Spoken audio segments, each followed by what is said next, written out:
Hello friends, today's topic is psychoanalytical theory. This theory is a part of individual behavior. So today we are going to discuss about this theory. This theory was basically given by Sigmund Freud. Sigmund Freud ने ये theory जो है वो propose की थी. This theory proposed that man is motivated more by unseen forces that he is not aware of and is not controlled by conscious and rational thoughts. Sigmund fraud की ये theory क्या बोलती है कि मैन जो है वो बहुत सारी चीज़ों से जो है वो इन्फ्लुएंस होता है, पर कुछ चीज़ें ऐसी होती है जो जिन्हें हम देख नहीं सकते, यानी कि अनसीन फोर्सेस ऐसी होती हैं जो मैन को पता नहीं होती है, जिससे वो अवेयर नहीं है और वो उसके कॉन्शियस और सबकॉन्शियस माइंड को कंट्रोल करती है और उसको चलाती है. Fraud noted that his patients behaviour could not be explain consciously, यानी कि हमारा जो सबकॉन्शियस माइंड जो हमारी चीज़ें बोलता है, जो सबकॉन्शियस माइंड हमारा सोच रहा होता है, उसे हम कॉन्शियस में रहकर नहीं बता सकते हैं कि मेरा सबकॉन्शियस माइंड ये बोल रहा है कि मैं जो है अभी इस वक्त लॉकडाउन के समय में अमेरिका जाके जो है कोई जगह घूमूं, तो ये सबकॉन्शियस माइंड मेरा बोल रहा है, पर मैं कॉन्शियसली रह के ये चीज़ नहीं बोल सकती हूँ. Man's unconscious framework is made up of three interrelated but conflicting elements. तो मैन का जो अनकॉन्शियस फ्रेमवर्क है वो बेसिकली तीन चीज़ों से बनता है. तीन चीज़ें हैं जो एक दूसरे से जुड़ी हुई है, वो उससे बनता है, पर वो कन्फ्लिक्टिंग एलिमेंट्स है, यानी कि अपने आप में थोड़े से कन्फ्लिक्टिंग है, यानी कि एक दूसरे को काटते हैं वो चीज़ें. तो सिगमंड फ्रॉड ने ये कॉन्सेप्ट दिया था साइकोएनालिटिकल थ्योरी का.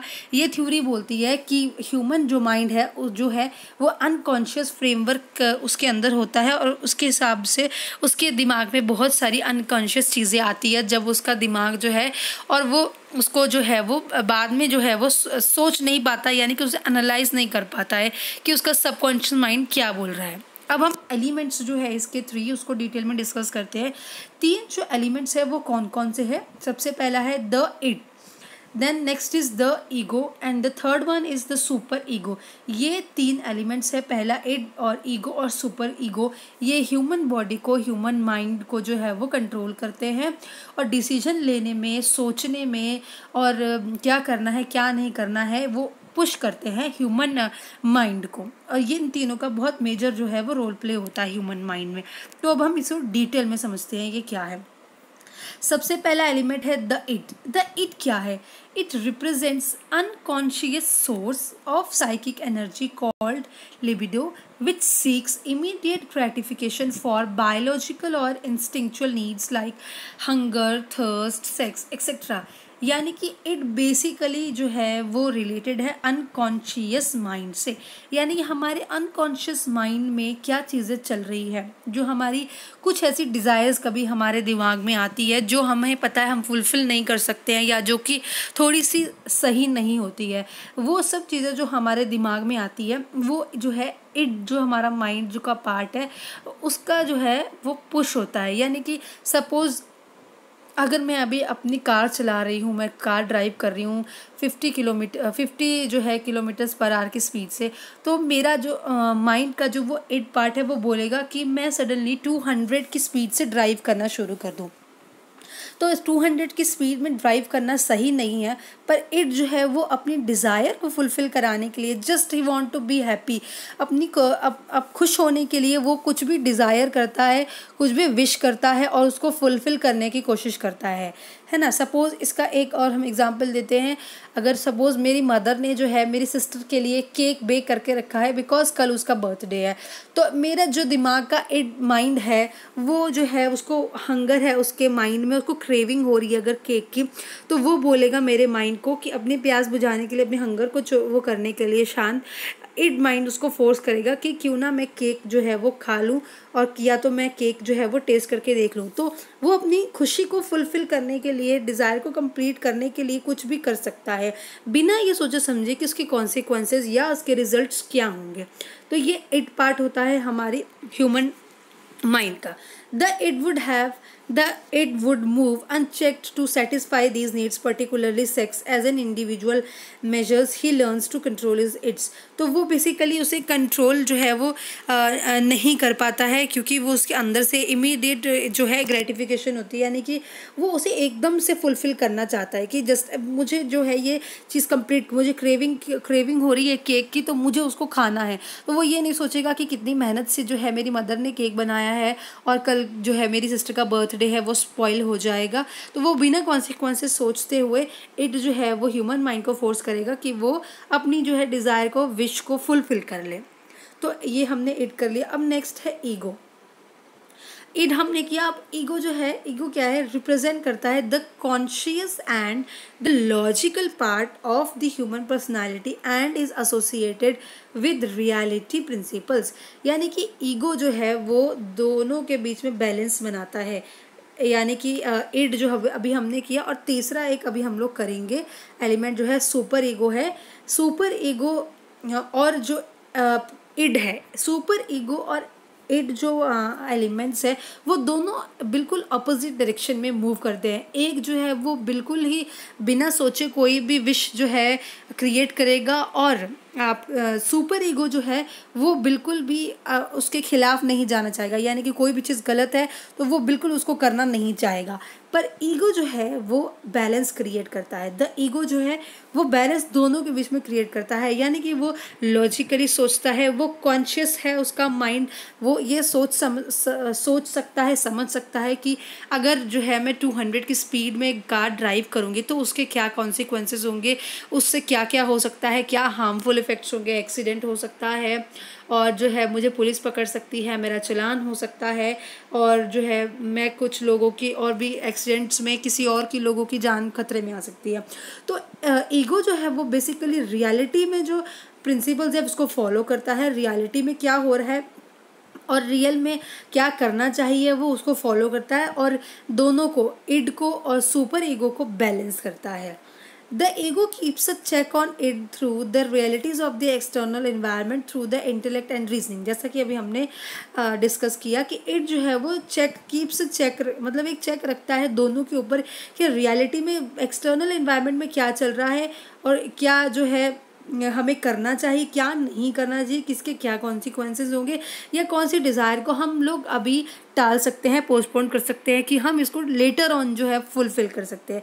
It wants immediate pleasure. It जो है वो उसको इमीडिएट प्लेजर चाहिए, अभी मुझे केक चाहिए, तो दैट मीन्स वो कुछ भी करेगा अपनी डिज़ायर को फुलफिल करने के लिए, और वो बिना सोचे समझे उसमें कितनी मेहनत लगी है केक को जो है बनाने में, वो उसे खा लेगा। ईगो डिक्टेट्स डिनायल और postponement to a more appropriate time and place, whereas ego क्या करेगा, उस जाएगा, डिनाई करेगा कि नहीं, अगर केक खाना है तो हम जो है we can wait for tomorrow, जो बर्थडे केक कटिंग के बाद हम लोग केक खा सकते हैं। तो वो ईगो क्या है, समझाएगा अपने इड माइंड को, और पोस्टपोन करेगा वो to a more appropriate time and place, यानी कि वही कि अभी हम नहीं खाते और कल जब केक कट हो जाएगा उसके बाद हम लोग जो है इसे खाएंगे, तो इसके कोई कॉन्सिक्वेंसेस भी नहीं होंगे, और जो है कोई भी इसमें जो है वो हार्म नहीं होगा। तो इट जो है वो उसे इमीडिएट प्लेजर जो है वो अपना जो है वो डिज़ायर कंप्लीट करना चाहता है। ईगो बैलेंस बनाता है उसके बीच में, और उसको पोस्टपोन करता है उसकी चीज़ को। अगर वो कोई भी ऐसी विश जो है वो उसके माइंड में आ रही है जो उसको अभी हार्म पहुंचा सकती है, तो वो उसको ट्राई करता है कि उसको हम will do it later on more appropriate time. तो ये ईगो हमारा हो गया। अब तीसरा है सुपर ईगो। सुपर ईगो क्या है, super ego represent social values and personal norms that serve as an ethical constraint on behaviour. Super ego helps to determine what is right and wrong, यानी कि सुपर ईगो जो basically है वो थोड़ा सा social values और ethical यानी कि जो नैतिक आधार है, नैतिक मूल्य है उस पर चलता है, उसके आधार पर चलता है कि 200 की स्पीड में ड्राइव करना जो है बिल्कुल भी सही नहीं है, और हमें ये बिल्कुल भी नहीं करना चाहिए, जो है इससे किसी की भी जान को खतरा हो सकता है। तो वो उसको बोलेगा कि नहीं, हमें ये नहीं करना है, ठीक है। और सुपर ईगो जो है बेसिकली बिल्कुल ऑपोजिट चलता है इड माइंड के, और उसे जो है वो रोकता है जो चीज़ें एथिकली सही नहीं होती है उसको करने के लिए। और सुपर ईगो जो है हेल्प करता है उसको ये सोचने के लिए what is right and what is wrong. तो सुपर ईगो बेसिकली कॉन्सिक्वेंसेज जो हार्मफुल इफेक्ट्स होते हैं कोई भी चीज़ को करने के, वो ये सोचता है कि अगर अभी लॉकडाउन की सिचुएशन में मैं अगर बिना मास्क के बाहर घूमती हूँ, मेरा एड माइंड जो है वो ये बोल सकता है कि मैं जो है बाहर मस्त घूम के आती हूँ बिना मास्क लगा के, बिना सैनिटाइज किए हुए। लेकिन मेरा सुपर ईगो मुझे बोलेगा कि नहीं, अगर मैं जो है ये करती हूँ तो उससे क्या होगा, इससे जो है वो मुझे कोविड-19 के जो इन्फेक्शन होने के चांसेस होंगे और मे बी मैं इन्फेक्ट हो सकती हूँ और इससे मैं अपने फैमिली मेम्बर्स को भी जो है इन्फेक्ट करूँगी। तो ये सोशली एथिकली सही नहीं है। तो सुपर ईगो हेल्प करता है हमारे माइंड को ये एनालाइज करने में कि क्या सही है और क्या गलत है। तो हमने 3 चीज़ें बेसिकली कर ली, द इड, द ईगो और the super ego. The id basically क्या होता है ना, बाय बर्थ ही ये चीज़ जो है वो एक ह्यूमन के माइंड में डेवलप होनी शुरू हो जाती है। जैसे हम देखते हैं कि बच्चा जब बिल्कुल जो है जन्म से ही उसके अंदर इड आना शुरू करता है। हम देखते हैं कि जब थोड़ा सा बच्चा जो है वो उसको कोई चीज़ चाहिए होती है तो वो ज़िद करता है कि रोने की कोशिश करेगा, वो रोएगा कि मुझे ये खिलौना चाहिए। तो वो ही विल क्राई कि वो देखेगा कि मदर जो है वो उसकी सेंसिटिव है उसके लिए, उसके प्रति, तो वो रोएगा और अपनी इनको डिज़ायर को फुलफ़िल करने के लिए चाहे वो कुछ भी हो, बिना सोचे समझे जो है उस विश को फुलफ़िल करने के लिए, अपनी एक सेंस ऑफ जो है डिज़ायर फुलफ़िल करने के लिए वो कुछ भी करेगा। तो ये बेसिकली आपका ना बर्थ से ही इड जो है वो डेवलप हो जाता है बिल्कुल जब जो है जन्म होता है बच्चे को। ईगो जो है आपका 3 साल की ईयर्स मतलब जो है जब 3 जो है ईयर्स का होता है बच्चा, तो ईगो डेवलप होना शुरू थोड़ा सा होता है, क्योंकि उस टाइम पे जब हम बच्चे को थोड़ा सा सिखाते हैं, समझाते हैं कि ये चीज़ सही है, ये चीज़ गलत है, तो वो यहाँ पे थोड़ा सा सोचने लगता है कि ये करना है और ये नहीं करना है। और super ego basically years of मतलब 5 साल या 5 साल के करीब जो है वो आना शुरू होता है बच्चे के अंदर। 5-6 साल में वो जो है अपने सोसाइटी में अपने फैमिली मेम्बर्स के साथ, अपने सोशल ग्रुप्स के साथ बैठता है, तो देखता है क्या चीज़ें एथिकली और सोशली सही है और क्या गलत है, क्या चीज़ों की कॉन्सिक्वेंसेज है। तो ये चीज़ें इस तरीके से जो है वो एक ह्यूमन बॉडी में आती है। इड जो है आपका बाय बर्थ आता है और द ईगो जो है वो आपका आता है 3 इयर्स ऑफ एज के अराउंड, और सुपर ईगो जो है वो बच्चे के अंदर आता है 5 to 6 इयर्स ऑफ एज में। तो ये तीनों एलिमेंट्स हमने कर लिए। अब हम इनका कंक्लूजन देखते हैं। कंक्लूजन क्या बोलता है कि however a person is not aware of the working of the super ego and inner conscious is developed by absorption of cultural values and norms of society. यानी कि जो एक पर्सन है वो अवेयर नहीं होता है, is not aware of the working of the super ego, यानी कि उसका ईगो क्या बोल रहा है, सुपर ईगो उसकी इनर कॉन्शियस जो है वो क्या बोल रही है वो उसे पता नहीं होता है। कई बार क्या होता है कि हम एक मोमेंट में आके कुछ चीज़ें कर देते हैं पर हम लेटर ऑन रियलाइज़ करते हैं कि ये हमने जो है सही नहीं किया, ये चीज़ जो है एथिकली रॉन्ग है और सोशली भी ये चीज़ सही नहीं है, हमने किसी को हार्म पहुंचा दिया, हमें लेटर ऑन रियलाइज़ होता है कि हमने ये चीज़ गलत कर दी। तो ये जो है आपका ये कंक्लूड करता है कि अनकॉन्शियस माइंड जो है हमें उस टाइम पे ये रियलाइज़ नहीं करने देता है कि क्या सही है क्या गलत है।